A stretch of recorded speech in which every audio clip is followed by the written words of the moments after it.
Coming up on Lawmakers, the Senate passes legislation to make driving with a suspended license a felony in Georgia. Lieutenant Governor Casey Cagle proposes a constitutional amendment to fund transportation on the local level. And a measure that would prohibit robocalls in Georgia passes out of Senate committee. Those stories and more are coming up next. This is Lawmakers, your source for all the news from under the Gold Dome. Here are your anchors, Wandy Lawson and David Zelski. Good evening, everyone. Also on Lawmakers, it's not the end of another legislative week. In fact, the House is voting to reconsider its action on a bill that expands the board that licenses physicians. And the Parent Protection Act is heard in committee. But first, our top story tonight, the Senate passes controversial legislation that will make driving with a suspended license a felony. And now getting caught without a license or with a suspended license could soon be a felony. That is, getting caught for the fourth time. Senate Bill 350, sponsored by Senator John Wiles, was passed last year but was then vetoed by the governor. In this year's version, according to Wiles, eliminates the parts of it that the governor thought would lead to unintended consequences.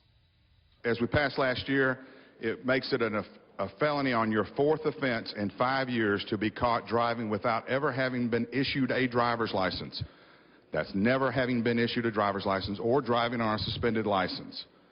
And the governor objected to the bill. He said, what about people that move into Georgia and forget to get their driver's license? Last year, the senator from the 12th offered an amendment which I believed addressed that concern of the governor, but he just said that wasn't sufficient. So this year, with his assistance, we have a provision that if you show up in court charged on a first offense of driving without ever having a Georgia driver's license and show a valid Georgia driver's license, the charge against you is dismissed. And that's the only change that the bill did. I think it's a good change, quite honestly, because it makes it absolutely clear that if you have the ability to get a Georgia license, we're not going to punish you. But if you continue to drive without getting a Georgia driver's license, it's important. One of the unintended consequences has to do with elderly drivers. All of us, and I hope some of us still have our elderly parents and grandparents. But I know on occasion elderly people may decide to go out and take an afternoon drive, or they may just decide to drive to church on a Sunday morning. And if they've had some prior convictions of driving without a license and remembering the passion that they have for their automobiles, and they get out there and they start driving again, they get pulled over. I can envision situations where our elderly parents and grandparents may be booked and fingerprinted and in some cases face a felony conviction. Another unintended consequence in this legislation has to do with the sensitivity in the minority community. It's an issue that I am particularly sensitive about. It's an issue called racial profiling. And I submit to each of you today that I've been pulled over for driving not because of some prior incident that occurred or traffic violation. I've been pulled over simply because I was behind the wheel driving while I was an African American. Now, Senate Bill 350 passed 38-13, and just a note, last year's version passed with only 8 dissenting votes. Lieutenant Governor Cagle was joined today by senators from both parties to promote new transportation initiatives that were filed today in the Senate. He reiterated that DOT restructuring was still priority #1, but the big push today is for a transportation SPLOST, which allows local communities to vote on whether or not they want a 1% sales tax to fund local transportation projects. Transportation legislation is on the move. The General Assembly will establish a framework by which counties can voluntarily join together into regions and combine their tax for projects of regional significance or do it individually. And this time, both parties are driving the bills. I commend the two chairmen, all the members. It is a bipartisan support and a bicameral support. I think the feeling is on both sides of the Capitol that we have to do something. Even the Speaker has commented on the fact that we're going to get something done on transportation this year. Lieutenant Governor Cagle breaks down how T-SPLOST funding will be divided. 80% would remain in the county, 20% would be remitted back to the state, in which 10%, less than 10% would go to mass transit. So if this resolution passes both the House and Senate with a 2/3 majority, it's time for the local communities to vote on the 1% sales tax increase. There's currently a general SPLOST, and then there's an E-SPLOST for education, and this will be a T-SPLOST. And of course, the more confinement in regards to transportation or congestion those areas will probably be more inclined to vote for a T-Splosh. People in Fulton and DeKalb and Cobb and Gwinnett and all of the rest, we know what's going on because we're living it every day. We're sitting in traffic. And the T-Splosh is just step one in what should be a session filled with new transportation initiatives. We don't have a plan in Georgia, but we soon will have. The Department of Transportation, with a lot of assistance from partners in transportation around the area, will be coming together throughout this year and have to come up with a transportation plan by the end of the year. Another thing is a funding mechanism for the CIDs, and around the area we have several of them in the Atlanta area, and they'll have a funding source that they can go to with matching dollars to help do transportation projects with private-public partnership arrangements. If we don't move forward, if we do not move forward on this issue now, I'm afraid the voters will never forgive us. Some Georgia voters are breathing a sigh of relief now that Super Tuesday is over. It means no more robocalls for a while. Lawmakers Sandra Parrish joins us live with information about a bill to cut down on such calls. Sandra. That's right, and Lonnie, Senate President Pro Tem Eric Johnson says Senate Bill 379 is the answer to robocalls. He probably received dozens just this week alone from all the presidential candidates. This is John McCain, and I humbly ask you to vote for me. I'm Mike Huckabee, and I'll appreciate your vote. Vote for the only real conservative candidate for president. This call was paid for by Romney for president.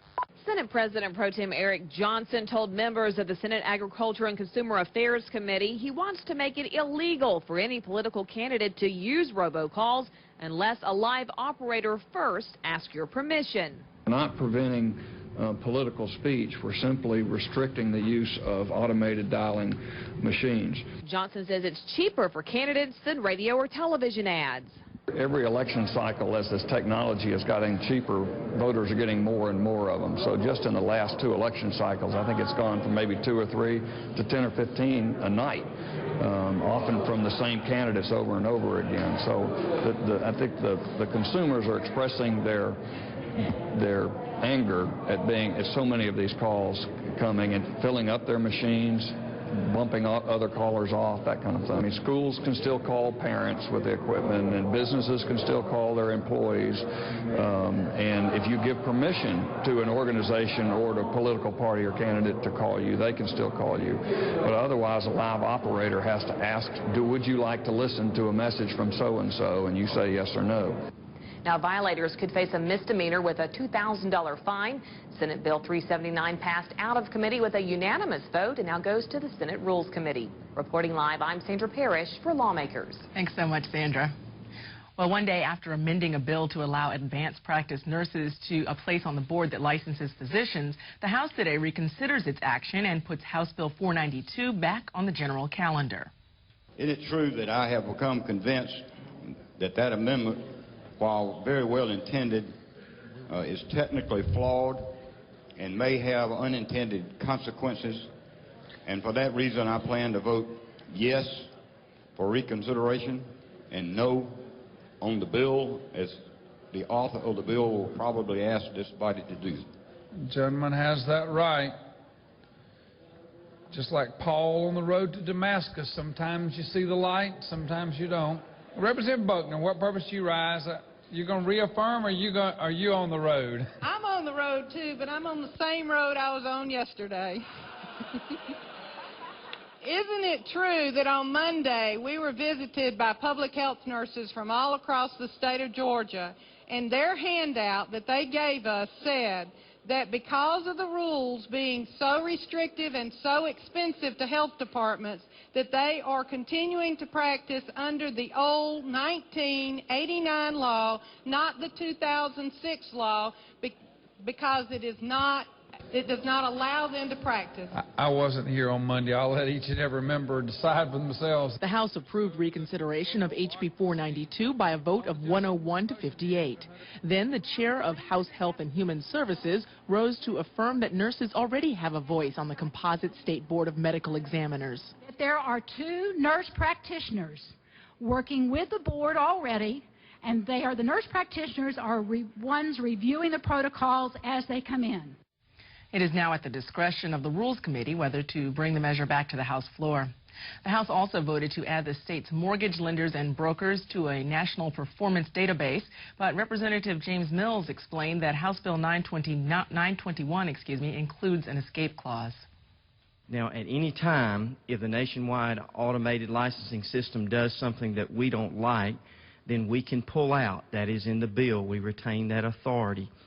But what it does is it allows Georgia to cross-reference other mortgage lenders and mortgage brokers who may have been bad actors in other states, and now they're coming to Georgia, and all of a sudden, if they've been letting bad loans in California or Alabama or other states, we will immediately catch it, thus saving your constituents from being caught in a bad loan situation. House Bill 921 passed 157-1 and moves to the Senate. In other news, a measure limiting the dates on which counties can call for votes on special local option sales taxes passed the House with an amendment adding one additional date. You have to have the election in enough time prior to the expiration so that the election can be held, the notice can be sent to the Department of Revenue, you can continue to collect that sales tax without interruption. So what the amendment does, it doesn't do everything, but it certainly does add one additional date for these elections to be held. I ask your support for the amendment and then for the bill. House Bill 296 was amended to add a voting date of the third Tuesday of March. The measure passed by a vote of 165-4. And in other news, passage of a bill intended to simplify medical care for prisoners was preceded by an assurance that HB 967 is not intended to address the controversial Certificate of Need program or licensing for the state's health care facilities. Right now, when ambulatory surgery patients need that care, they have to be taken outside the walls of a secure institution, outside the wire. What I'm asking you today, if you go to page 2 of the bill and read that language, is to allow an exemption from CON for facilities operated by or on behalf of or under contract to the Department of Corrections and the Department of Juvenile Justice for the sole and exclusive purpose of providing health care services in the secure environment. There is no scope creep here. We're not on a slippery slope. This comes to you as a structured measure, and you have my commitment that should the Senate try to turn this into something other than this very specific item that we're addressing for the Department of Corrections and Juvenile Justice, that I will not accept those changes. HB 967 passed without opposition, and it moves to the Senate. Legislation called the Parent Protection Act, which would provide job-protected leave for school conferences and routine medical appointments, was discussed at a House Industrial Relations Committee this afternoon. And Lawmakers Bridget Snapp is live with more. Bridget. David, under Georgia law, parents currently have no legal right to time off for parent-teacher conferences or to take their children or elderly parents for medical checkups. Co-sponsor of House Bill 901, Representative Roger Bruce, says his bill would provide up to 24 hours per year of unpaid job-protected leave for these much-needed activities. What we're trying to do today is to give parents an opportunity to participate in their child's education without having to make a decision between whether or not they're going to come to work, lose their job, or be able to go to school to take care of the things that need to be taken care of. Several people spoke out in support of the Parent Protection Act today, including representatives of the Georgia PTA and officials from the medical profession. Teachers are already in school 8 hours a day. If a teacher is required to teach those 8 hours and then stay after or work more than 40 hours a week, they could be in violation of the National Fair Labor Standards Act. Georgia PTA is very much in support of this, and we believe that parent involvement should be supported by all means possible. I practice in a Grady Health System neighborhood health center. I see kids every time I'm there who have not gotten their immunizations on schedule because their mother couldn't take a half day off to bring them to the clinic. I see kids who haven't gotten their glasses because their parents couldn't take time off to take them to the optometrist. On the other side of the coin, I see kids whose moms were called away from work to come pick them up at school because they had a rash or they had a fever, and she loses a half day's pay or a whole day's pay to do that. However, some oppose the bill, including representatives from the Georgia Chamber of Commerce, Americans for Prosperity, and the National Federation of Independent Business. We view this as a free market issue for businesses and for families and for all of our state to flourish.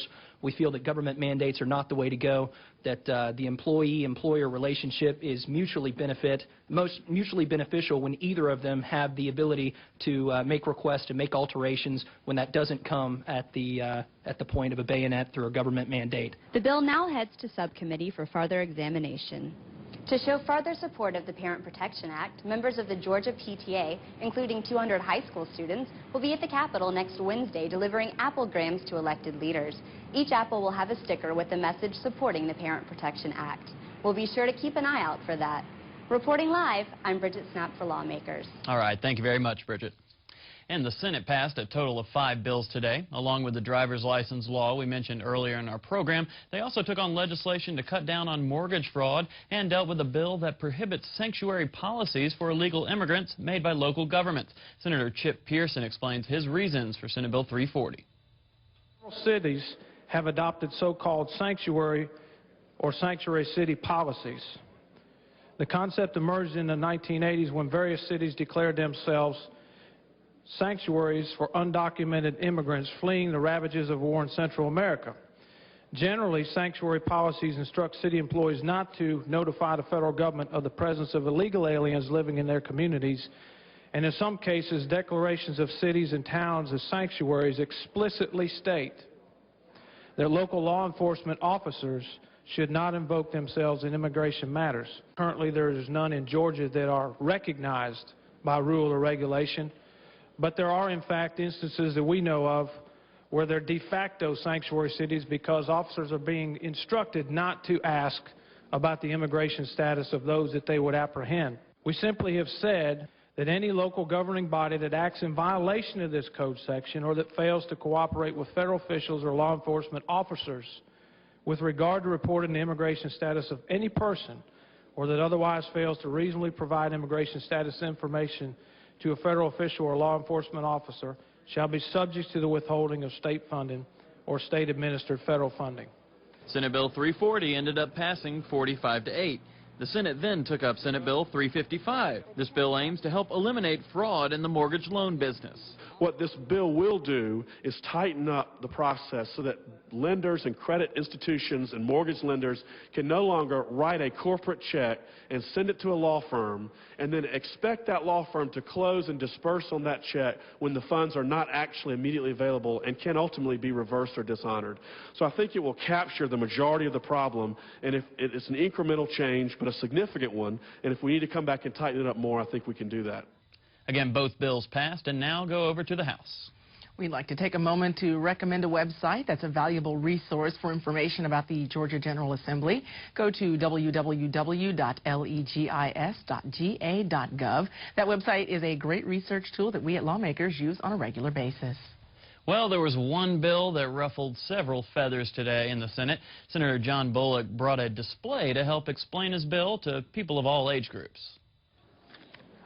This little bill deals with ratites. That's not a cousin to a rat. That's a cousin to Big Bird. This bill's a bill that just brings Georgia code into what the U.S. Department of Agriculture has done, that it addresses the location in the Georgia code of ratites, which are your ostrich and emus. In 1995, USDA recognized them and put them from a Food Safety and Inspection Service under the area dealing with livestock, cattle. And now they put them in under the area dealing with poultry. So that's all this bill does. It's a thick bill, but it just goes through and strikes the different locations and adds it back into the other locations. And so that's the reason today I had to wear my red rooster tie, because we're dealing with the poultry industry now. Senator Yield. Yes, sir. The caption on this bill says something about tattoos. Are we giving Big Bird a tattoo? I didn't see anything in there about tattoos, but no, sir, we're not going to deal with any tattoos. Now, Senate Bill 364 passed unanimously with the language about bird tattoos. However, it was never clarified whether Big Bird is an ostrich, an emu, or something else entirely. And today, the Senate Science and Technology Committee passed a bill that supporters say could protect minors from internet predators. Senate Bill 59 would make it illegal for social networking websites to allow minors to join without parental consent. Lawmakers Georgia Jackson has more. Over the last several years, we've heard too many horror stories of social networking sites being used by child predators to do terrible harm to our children.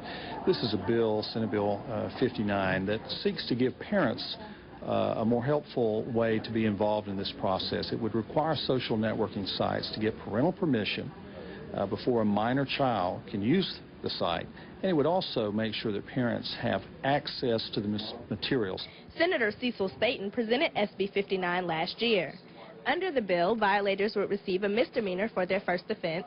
Second and subsequent offenses would be considered felonies, punishable by 1 to 5 years in prison and/or a fine of up to $50,000. The speakers testifying at the committee meeting all applauded the efforts of Senator Staten. However, there were some concerns. Online, it's very difficult for any company or any website to verify that the parent is in fact the parent. The problem is the kids are so much smarter than the parents. Sites that could be affected by SB 59 include MySpace.com and Facebook.com, two of the most popular social networking sites. The Senate Science and Technology Committee voted to pass SB 59. The bill now goes to the Senate Rules Committee. Reporting for Lawmakers, I'm Keosha Jackson. Senate Bill 335 was heard by the Senate Public Safety Committee today. This bill would designate English as the official language of Georgia.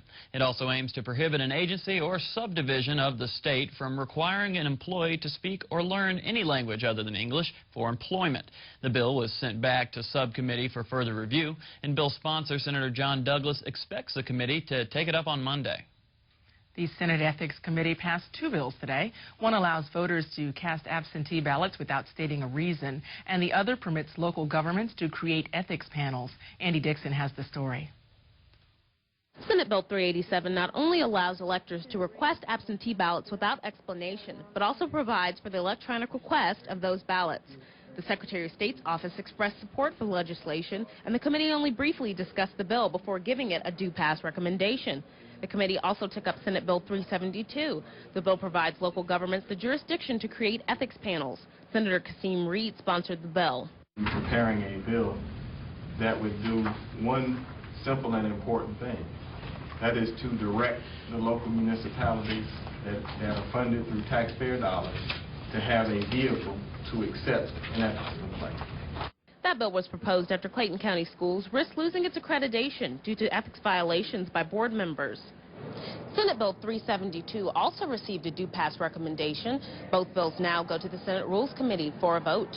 Reporting for Lawmakers, I'm Andy Dixon. Monitoring legislative changes to Grady Memorial Hospital has been Senator Vincent Fort's mission thus far in 2008. He took a point of personal privilege yesterday to stress the importance of passing legislation that keeps board members from having a financial interest in the hospital.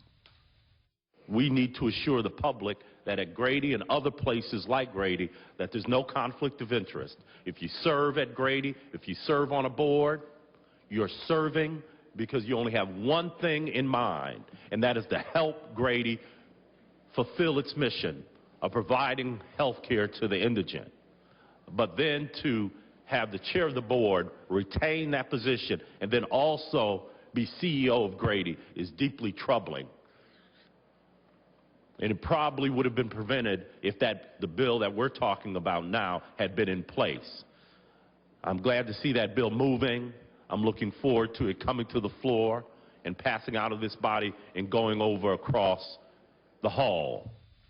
Don't be put off by the Chinese greeting. You won't need subtitles for our next story. Representative Charlize Byrd greeted the House in Mandarin this morning in honor of the first day of Chinese New Year. Ni hao. I am always delighted to bring greetings from the Asian Caucus of One.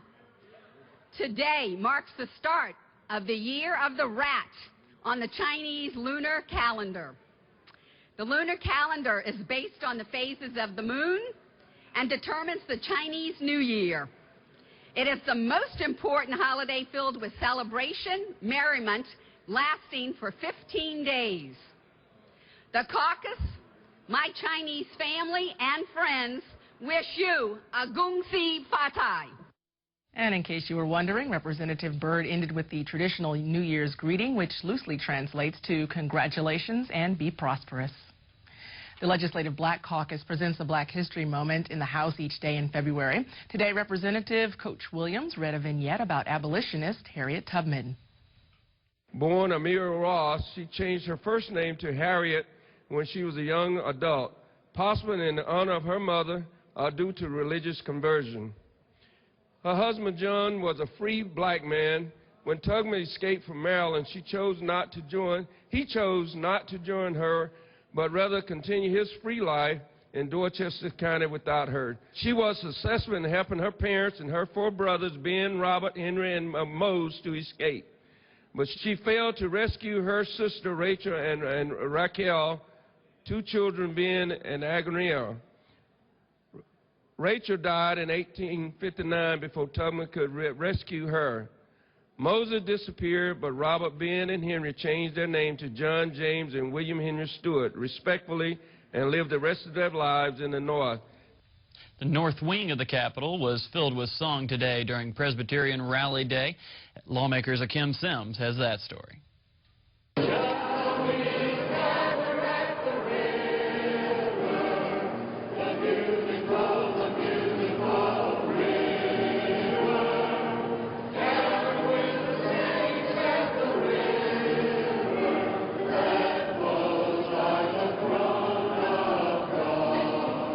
Today is Presbyterian Rally Day at the Capitol.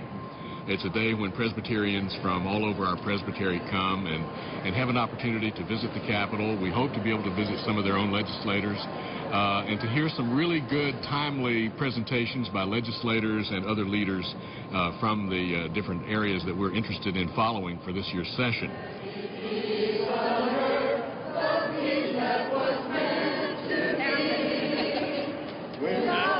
This morning we heard a great keynote address by State Representative Mary Margaret Oliver, and then for our lunch meeting, which we're about to have in a few minutes, we'll have Sally Bethea, who is a conservationist and Upper Chattahoochee riverkeeper, who is a very gifted conservationist in our state, who will be talking to us about issues surrounding water. So we've had a pretty broadly ranged day, and we think that everybody's gotten a pretty good taste of what it's like at the Capitol.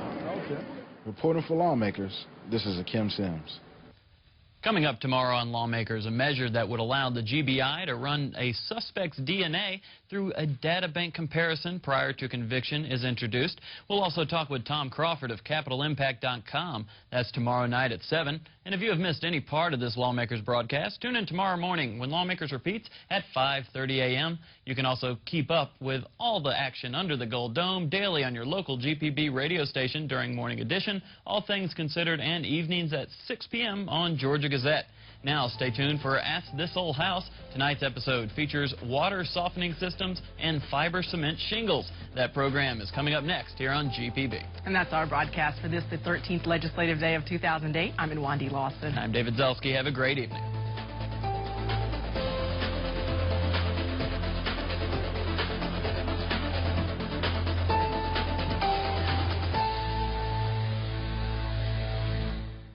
This has been a production of Georgia Public Broadcasting.